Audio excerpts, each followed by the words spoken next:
आता काल आम्ही बंद केलं आम्हाला पैसे पंक्ती पुरते भरपूर झाले आता आम्हाला देऊ नका तरी लोक घरी घेऊन येऊ लागले लोक म्हणतात चिकल येऊन बेकार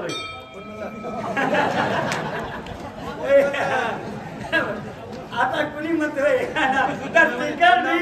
इतकं चांगलं आहे एकदा तुम्ही जाऊन बघा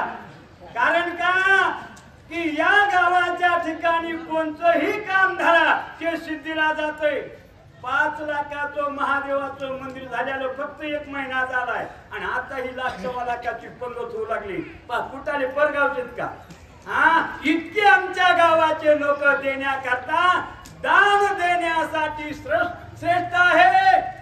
आणि दान देत आहे म्हणून हा पर्वकाळ आमच्या सर्व गावातल्या लोकांनी घडून आणला कुणाला मागितलं नाही महाराज एकाही माणसाला नाही पारावर बसलो आणि कुणी 1000 5,000 2,000 3,000 असे रुपये दिले कुणाला न म्हणता तरी पुन्हा मी चिखलविळकाचा खरोखर आभार मानतो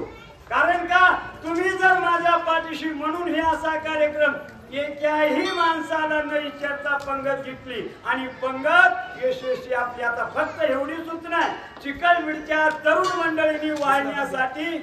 दुसऱ्या पंक्तीला पहिल्या पंक्तीला जेवायचं कारण इथं अडचण हीच येते दुसऱ्या पंक्तीला महाराजाला सांगायला लागतो वाचणार सांगणार पाया पडतो बा तुम्ही वाढा तर आपल्याला ती वेळ आली नाही पाहिजे आपल्या गावचे तरुण मंडळी आली आहे दुसऱ्या पंक्तीला संध्यानी वाढायचं एकाही माणसाने वाढल्याशिवाय माघारी जायचं नाही अशी संध्याला विनंती आहे आणि आता आपण कथेला सुरुवात करू अशा अंगदानी भगवान रामचंद्राला कथा सांगितल्या पुढे काय झालेलं आहे ऐकोनी संपातीचे वचन अंगद करी भक्षण संपाती म्हणे सत्य संपूर्ण नारिगे मरण श्रीराम आणि ज्या वेळेस अंगदाला त्या संपत्तीने सर्व सांगितलं आम्ही काही करतो सीतेचा खरोखर माणसाला भक्ती जर नाही प्राप्त झाली तर माणसाने जीव द्यावा सांगितलं अंग अरे आम्हाला सीता रूपी भक्ती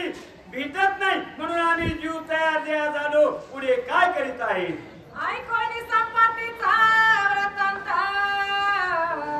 बोलता झाला हनुमंत आम्ही श्रीरामाचे भक्त सीता शुद्धात येतो आणि त्यावेळेस हनुमंतांनी सांगितलं बाबा आम्ही देत ना रामाचे भक्त आहे सीतेच्या सुधी करता या ठिकाणी आलेलो आहे शोधिता दक्षिणा समुद्र समग्र कोठ्यान भेटे सीता सुंदर लोटाली श्रीरामा मर्यादा दामोर मराठी तत्पर याला नाथ बाबांनी गोवी टाकलेले काय सांगू लागलेली आहे परमार्थ करायचा ही मर्यादा असते मर्यादा संपल्या पुन्हा परमार्थ करण्याला काहीच मजा नाही जोपर्यंत हात पाय